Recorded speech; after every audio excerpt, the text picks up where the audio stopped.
미국 독립선언서 자유를 향한 선언. 여러분 안녕하세요. 지금부터 여러분을 1776년 뜨거운 여름의 필라델피아로 데려가겠습니다. 한 장의 문서가 세계를 바꾼 이야기. 그 속에 담긴 분노, 열망, 그리고 자유를 향한 외침을 함께 들어보시죠. 이것은 단순한 역사가 아닙니다. 인간이라면 누구나 가슴 깊이 공감할 자유의 이야기입니다. 제1장 왜 독립을 선언해야 했는가? 1776년 북아메리카 대륙의 동쪽 해안에는 13개의 영국 식민지가 있었습니다. 버지니아, 매사추세츠, 펜실베이니아, 뉴욕, 조지아. 이 땅에 사는 사람들은 대부분 영국에서 건너온 이민자들이거나 그 후손들이었습니다. 그들은 왜 대서양을 건넜을까요? 종교의 자유를 찾아서, 새로운 삶의 기회를 찾아서, 유럽의 억압에서 벗어나기 위해서. 그들은 낯선 땅에서 맨손으로 마을을 세우고 농장을 일구고 학교를 짓고 교회를 세웠습니다. 혹독한 겨울을 버텨냈고 원주민과의 갈등을 겪으며 살아남았습니다. 한 세기가 넘는 세월 동안 이 식민지들은 스스로의 힘으로 성장했습니다. 그들은 자신들만의 의회를 만들었고 자신들만의 법률을 제정했으며 자신들만의 방식으로 삶을 꾸려나갔습니다. 영국 본국은 대서양 너머 멀리 있었고 식민지 사람들은 사실상 자치를 누리고 있었습니다. 그런데 모든 것이 변하기 시작합니다. 1754년부터 1763년까지 영국은 프랑스와 긴 전쟁을 벌입니다. 이른바 프렌치 인디언 전쟁이었습니다. 영국은 승리했지만 전쟁 비용으로 엄청난 빚을 지게 됩니다. 그리고 영국 의회는 이렇게 생각했습니다. 식민지를 지켜주기 위해 전쟁을 했으니 그 비용은 식민지가 부담해야 하지 않겠는가? 여기서부터 비극이 시작됩니다. 1765년 영국 의회는 인지세법을 통과시킵니다. 식민지에서 사용되는 모든 인쇄물, 신문, 법률 문서, 심지어 카드놀이 카드에까지 세금을 매기는 법이었습니다. 식민지 사람들은 분노했습니다. 그들이 화가 난 것은 단순히 세금 때문만이 아니었습니다. 핵심은 이것이었습니다. 우리는 영국 의회에 대표를 보낸 적이 없다. 우리의 동의 없이 세금을 매기는 것은 폭정이다. 대표 없이 과세 없다.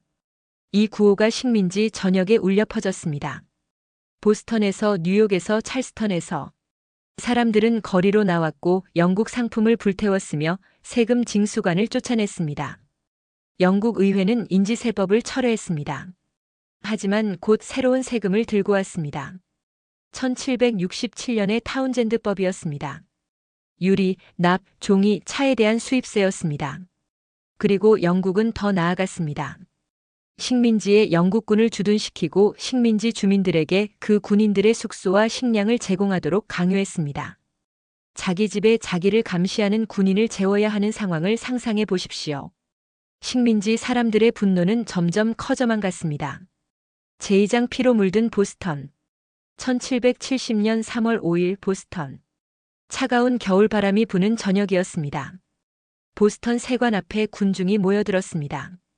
사람들은 주둔 영국군에 대한 적대감으로 가득 차 있었습니다. 누군가가 눈덩이를 던졌습니다. 그리고 욕설이 오갔습니다. 상황은 급격히 악화되었습니다. 영국 군인들이 총을 들었습니다. 총성이 울렸습니다. 5명의 식민지 주민이 쓰러졌습니다. 그중 첫 번째로 쓰러진 사람은 크리스퍼스 애턱스라는 흑인 선원이었습니다. 그는 미국 독립을 위해 피를 흘린 최초의 사람으로 역사에 기록됩니다. 이 사건이 바로 보스턴 학살입니다. 소식은 삽시간에 퍼졌습니다. 식민지 전역이 충격과 분노에 휩싸였습니다. 하지만 아직은 아니었습니다.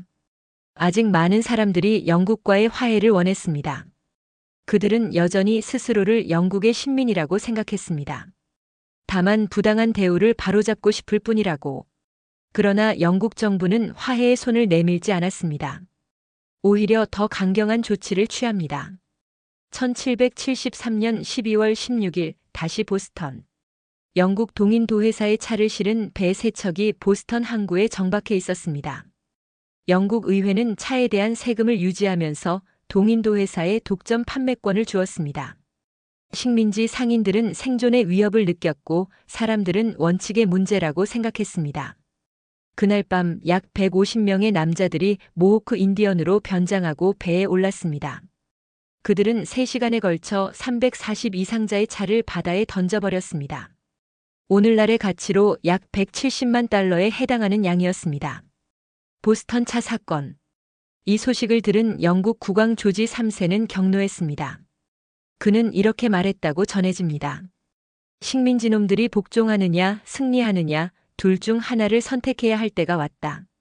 1774년 영국 의회는 식민지를 벌하기 위한 일련의 법률을 통과시킵니다.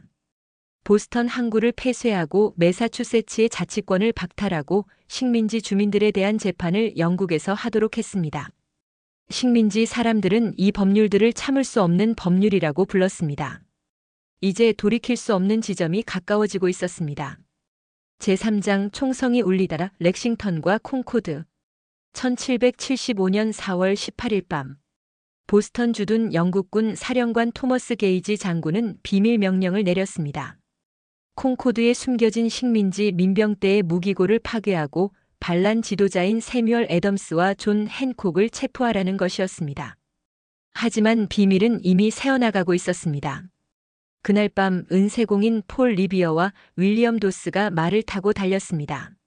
어둠 속을 질주하며 마을마다 외쳤습니다. 영국군이 온다. 영국군이 온다. 이 유명한 밤의 질주 덕분에 식민지 민병대는 준비를 할 수 있었습니다. 1775년 4월 19일 새벽 렉싱턴. 안개가 자욱한 마을 광장에 약 70명의 민병대원이 서 있었습니다. 농부들이었습니다. 대장장이 목수 선술집 주인들이었습니다. 그들 앞에 영국 정규군 수백 명이 정렬해 있었습니다. 붉은 군복, 빛나는 총검. 민병대 대장 존 파커가 말했습니다. 그들이 전쟁을 원한다면 여기서 시작하자. 누가 먼저 쏘았는지는 아무도 모릅니다. 역사는 그것을 세상을 바꾼 한 발의 총성이라고 부릅니다. 총격이 벌어졌고 8명의 민병대원이 죽었습니다. 영국군은 콩코드로 진군했습니다. 하지만 콩코드에서 그들을 기다리고 있던 것은 더 많은 민병대원들이었습니다. 그리고 영국군이 보스턴으로 돌아가는 길, 그 길은 지옥이 되었습니다. 나무 뒤에서, 돌담 뒤에서, 헛간 뒤에서 식민지 민병대원들이 총을 쏘았습니다. 영국군은 73명이 전사하고 174명이 부상당했습니다. 전쟁이 시작된 것입니다. 하지만 이 시점에서도 독립은 확정된 것이 아니었습니다. 많은 사람들이 여전히 영국과의 화해를 원했습니다. 대륙회의는 올리브가지 청원서를 국왕에게 보내 평화를 호소했습니다. 조지 3세는 그것을 읽지도 않았습니다. 그는 식민지를 반란 상태로 선포했습니다. 제4장 한 권의 팸플릿이 대륙을 뒤흔들다. 1776년 1월 한 권의 작은 책이 필라델피아에서 출판됩니다. 상식, 토머스 페인이 쓴 47페이지짜리 팸플릿이었습니다. 페인은 영국에서 온 이민자였습니다. 코르셋 제조공의 아들로 태어나 실패한 사업가이자 해고된 세무관이었던 그는 벤저민 프랭클린의 추천서 한 장을 들고 아메리카에 도착했습니다. 그가 쓴 상식은 당시 기준으로 폭탄과도 같았습니다. 페인은 이렇게 썼습니다. 왕이라는 제도 자체가 터무니없다. 한 인간이 태어났다는 이유만으로 다른 모든 인간 위에 군림할 권리를 갖는다니 이것이 과연 상식에 부합하는가? 영국이 아메리카의 어머니라고. 그렇다면 그 행동은 더욱 수치스럽다. 짐승조차도 자기 새끼를 잡아먹지는 않는다. 하나의 섬이 하나의 대륙을 지배한다는 것은 자연의 질서에 어긋난다. 이 팸플릿은 석 달 만에 15만 부 이상 팔렸습니다. 당시 식민지 인구가 약 250만 명이었으니 거의 17명 중 1명이 이 책을 산 셈입니다. 읽지 못하는 사람들을 위해 술집에서, 교회에서, 군대 막사에서 소리내어 읽어주었습니다. 상식은 사람들의 생각을 근본적으로 바꿔놓았습니다. 더 이상 문제는 세금이 아니었습니다. 문제는 자유였습니다. 문제는 독립이었습니다. 조지 워싱턴은 이렇게 말했습니다. 토머스 페인의 상식은 많은 사람들의 마음을 돌려놓았다. 이제 대륙회의는 결단을 내려야 할 때가 왔습니다. 제5장 5명의 남자 하나의 문서. 1776년 6월 7일 제2차 대륙회의. 버지니아 대표 리처드 헨리리가 일어섰습니다. 그는 역사적인 결의안을 제출합니다. 이 연합 식민지들은 당연히 자유롭고 독립적인 국가이며 영국 왕실에 대한 모든 충성의 의무로부터 해방되어야 한다. 회의장이 술렁였습니다. 이것은 반역이었습니다. 영국법에 따르면 사형에 해당하는 범죄였습니다. 대륙회의는 결의안에 대한 투표를 연기하면서 동시에 독립선언서를 작성할 위원회를 구성합니다. 5명이 선정되었습니다. 토머스 제퍼슨 버지니아 33살의 변호사이자 농장주. 존 애덤스 매사추세츠 열정적인 독립론자. 벤저민 프랭클린 펜실베이니아 70살의 과학자이자 외교관. 로저 셔먼 코네티컷. 로버트 리빙스턴 뉴욕. 위원회는 실제 집필을 제퍼슨에게 맡기기로 합니다. 존 애덤스는 나중에 그 이유를 이렇게 설명했습니다. 첫째, 제퍼슨은 버지니아 사람이었고 버지니아의 지지가 필수적이었다. 둘째, 나는 대륙회의에서 너무 많은 적을 만들었다. 셋째, 제퍼슨은 나보다 10배는 글을 잘 썼다. 제퍼슨은 필라델피아 마켓 스트리트에 있는 하숙집 2층 방에 들어가 집필을 시작했습니다. 그는 휴대용 책상 위에 종이를 펴고 기펜을 잉크에 적시며 글을 쓰기 시작했습니다. 그는 17일 동안 그 방에서 거의 나오지 않았습니다. 낮에는 쓰고 밤에는 고치고 아침이면 다시 처음부터 읽었습니다. 그의 머릿속에는 존 로크의 사회계약론이 있었고 계몽주의의 이상이 있었으며 무엇보다 식민지 사람들의 고통과 열망이 있었습니다. 그리고 마침내 그 유명한 문장이 탄생합니다. 제6장 자명한 진리 독립선언서의 핵심. 제퍼슨이 쓴 독립선언서는 크게 4부분으로 나뉩니다. 첫 번째는 전문입니다. 제퍼슨은 이렇게 시작합니다. 인류의 역사에서 한 민족이 다른 민족과의 정치적 결합을 해체하고 자연법과 자연의 신이 부여한 독립적이고 동등한 지위를 차지하는 것이 필요하게 될 때 인류의 의견에 대한 정당한 존중은 그 분리를 추동하는 원인을 선언할 것을 요구한다. 쉽게 말하면 이런 뜻입니다. 우리가 독립하려는 이유를 세상에 설명할 의무가 있다. 이것은 단순한 정치적 선언이 아니라 인류 전체를 향한 호소였습니다. 두 번째는 권리 선언입니다. 그리고 여기에 역사상 가장 유명한 문장 중 하나가 등장합니다. 우리는 다음의 진리가 자명하다고 믿는다. 모든 인간은 평등하게 창조되었으며 창조주로부터 양도할 수 없는 일정한 권리를 부여받았다. 그 권리 중에는 생명, 자유, 그리고 행복의 추구가 있다. 잠시 멈추어 이 문장의 무게를 느껴보십시오. 자명한 진리. 증명할 필요가 없는 진리. 태양이 동쪽에서 뜨는 것처럼 인간이 평등하다는 것은 설명이 필요 없는 진리라는 선언입니다. 그리고 양도할 수 없는 권리. 이 권리는 왕이 주는 것도 아니고 정부가 허락하는 것도 아닙니다. 태어나는 순간 누구에게나 주어지는 것이며 누구도 빼앗을 수 없는 것입니다. 행복의 추구. 존 로크는 원래 생명, 자유, 재산을 말했습니다. 하지만 제퍼슨은 재산 대신 행복의 추구라는 훨씬 넓고 깊은 개념을 선택했습니다.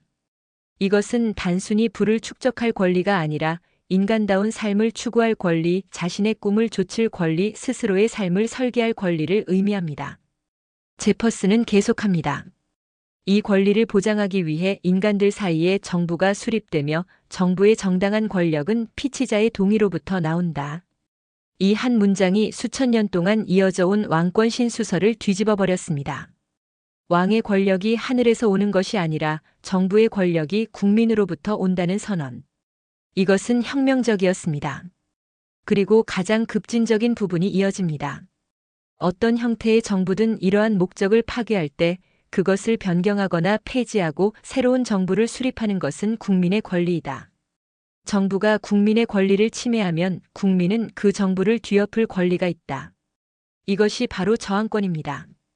이 사상은 이후 프랑스 혁명, 라틴 아메리카의 독립운동, 그리고 전 세계의 민주화 운동의 불씨가 됩니다. 제7장 국왕의 죄목 27가지 고발. 독립선언서의 세 번째 부분은 가장 길고 가장 구체적인 부분입니다.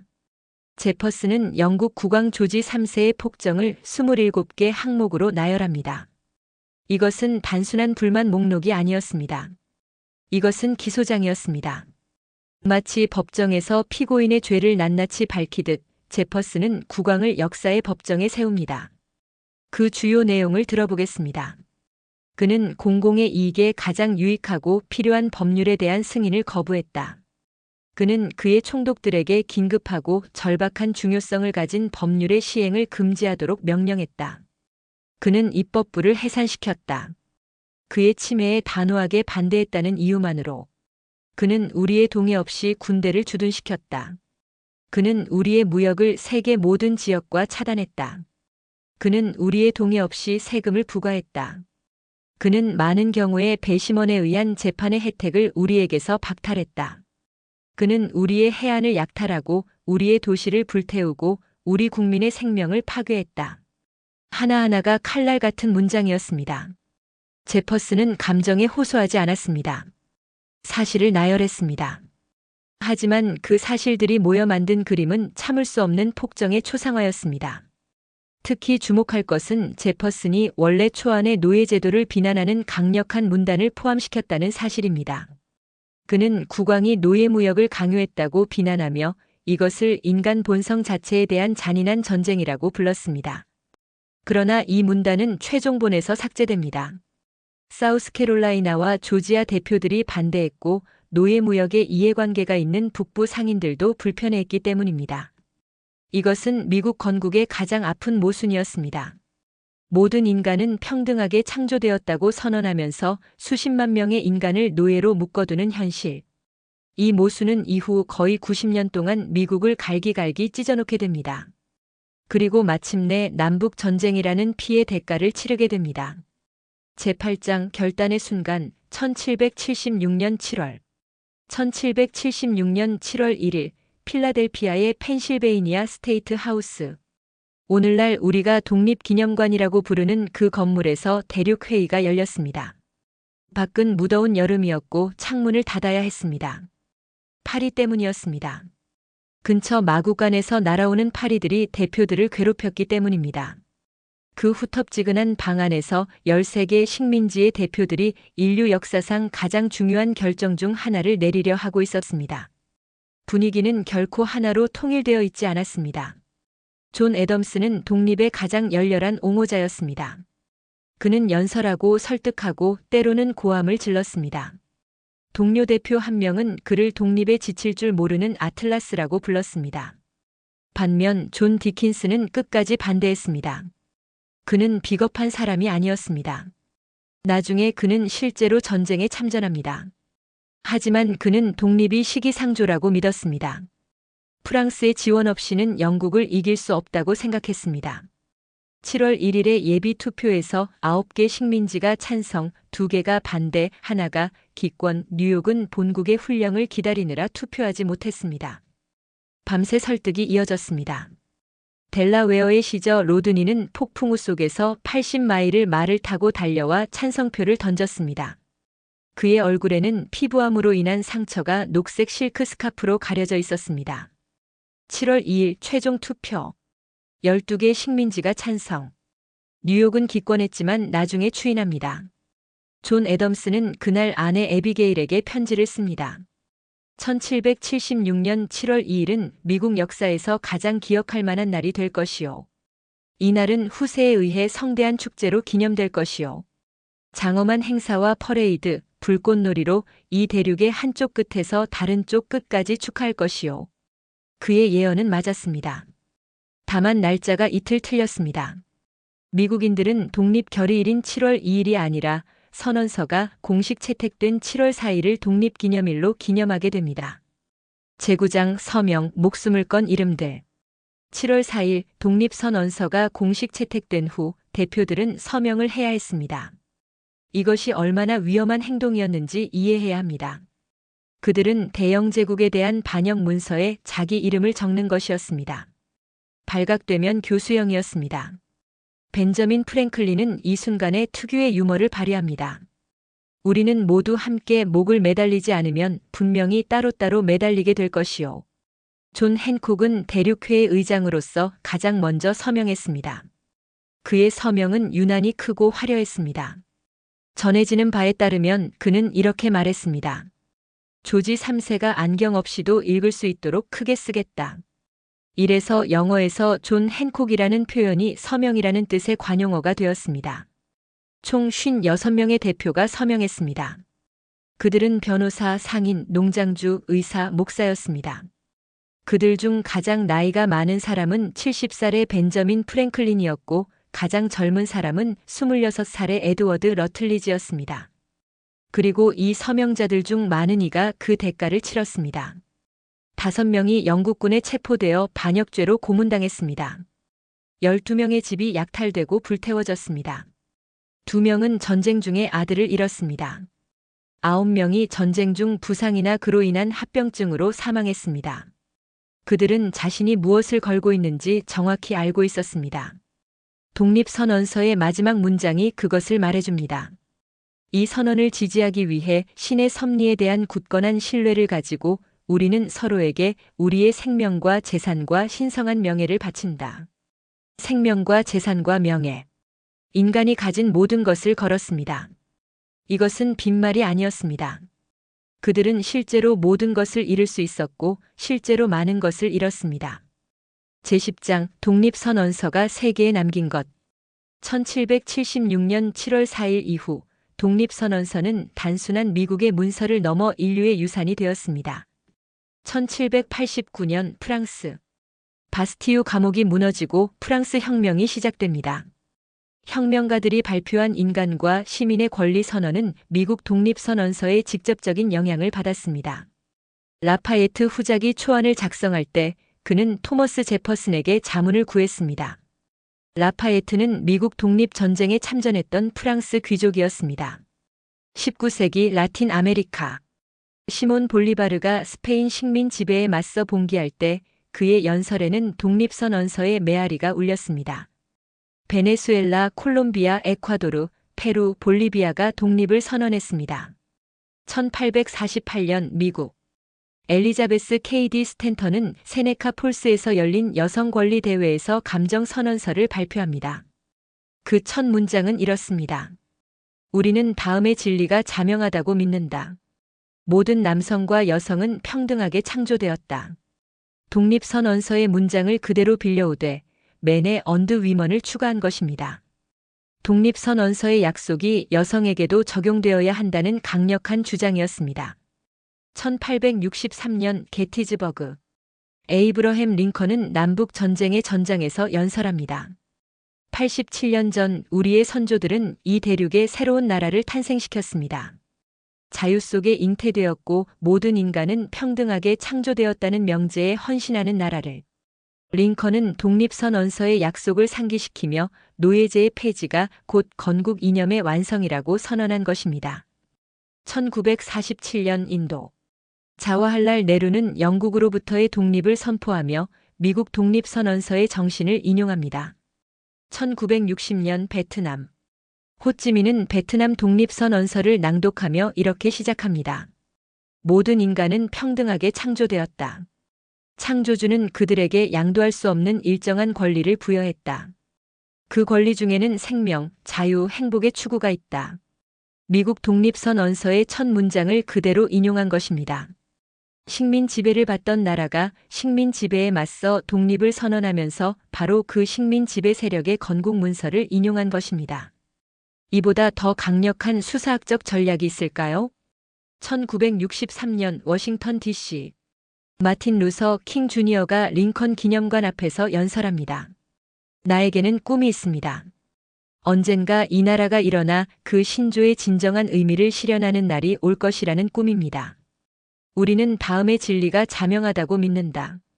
모든 인간은 평등하게 창조되었다. 킹 목사는 독립선언서를 약속어음에 비유했습니다. 미국이 건국 시에 발행한 약속어음, 모든 인간에게 생명과 자유와 행복 추구의 권리를 보장하겠다는 약속어음. 그러나 흑인에게 그 어음은 잔고 부족으로 반송된 수표와 같았다고 그는 말했습니다. 그리고 1919년 대한민국. 김인현 3월 1일 기미독립선언서가 낭독됩니다. 우리는 이에 우리 조선이 독립한 나라임과 조선인이 자주적인 민족임을 선언하노라. 미국 독립선언서와 직접적인 연결을 입증하기는 어렵지만 독립선언서의 전통, 피어간 민족이 자유와 독립을 선언하는 그 형식과 정신은 분명히 이어지고 있었습니다. 제11장 오늘날의 독립선언서. 현재 미국 독립선언서 원본은 워싱턴 DC의 국립문서보관소에 보관되어 있습니다. 헬륨가스로 채워진 특수 유리 케이스 안에 자외선 차단 유리 아래에 매일 밤 금고 속으로 내려가는 장치 위에 놓여 있습니다. 248년이 지난 지금 양피지 위의 글씨는 많이 바랬습니다. 육안으로는 거의 읽기 어려울 정도입니다. 하지만 그 위에 쓰인 사상은 조금도 바래지 않았습니다. 아니, 오히려 더 강해졌다고 해야 할 것입니다. 독립선언서가 쓰일 당시 모든 인간은 평등하게 창조되었다는 문장은 사실상 백인 남성 재산 소유자에게만 적용되었습니다. 여성은 투표할 수 없었고 흑인은 노예였으며 원주민은 잔인한 야만인으로 묘사되었습니다. 하지만 그 문장은 씨앗과 같았습니다. 처음 심어졌을 때는 작은 씨앗이었지만 세월이 흐르면서 그것은 거대한 나무로 자라났습니다. 노예 해방, 여성 참정권, 시민권 운동, 장애인 권리, 성소수자 권리, 미국 역사의 모든 진보적 운동은 독립선언서의 그 문장을 근거로 삼았습니다. 당신들이 말한 대로 모든 인간은 평등하다. 그렇다면 우리도 포함되어야 하지 않는가? 이것이 독립선언서의 진정한 힘입니다. 그것은 완성된 문서가 아니라 살아있는 약속입니다. 각 세대가 그 약속의 범위를 넓혀가는 끝나지 않는 프로젝트입니다. 에필로그 자유는 공짜가 아니다. 여러분, 지금까지 미국 독립선언서의 이야기를 들려드렸습니다. 이것은 단순히 미국이라는 한 나라의 건국 이야기가 아닙니다. 이것은 인간의 존엄과 자유에 대한 보편적인 선언입니다. 모든 인간은 평등하게 창조되었다. 이 문장은 1776년에 쓰여졌지만 그것이 완전히 실현된 적은 아직 없습니다. 어쩌면 영원히 완전히 실현되지 않을지도 모릅니다. 하지만 그것은 우리가 나아가야 할 방향을 가리키는 나침반과 같습니다. 도달할 수 없는 별이라 할지라도 그 별이 있기에 우리는 올바른 방향으로 항해할 수 있습니다. 56명의 서명자들은 자신의 생명과 재산과 명예를 걸었습니다. 그들 중 많은 이가 실제로 모든 것을 잃었습니다. 하지만 그들이 남긴 문장은 살아남아 248년 동안 전 세계에 억압받는 사람들에게 희망의 등불이 되어 왔습니다. 자유는 공짜가 아닙니다. 누군가가 대가를 치러야 합니다. 그리고 자유는 한 번 얻었다고 해서 영원히 보장되는 것이 아닙니다. 매 세대가 다시 그것을 지켜내야 합니다. 이것이 미국 독립선언서가 오늘날 우리에게 전하는 메시지입니다. 감사합니다.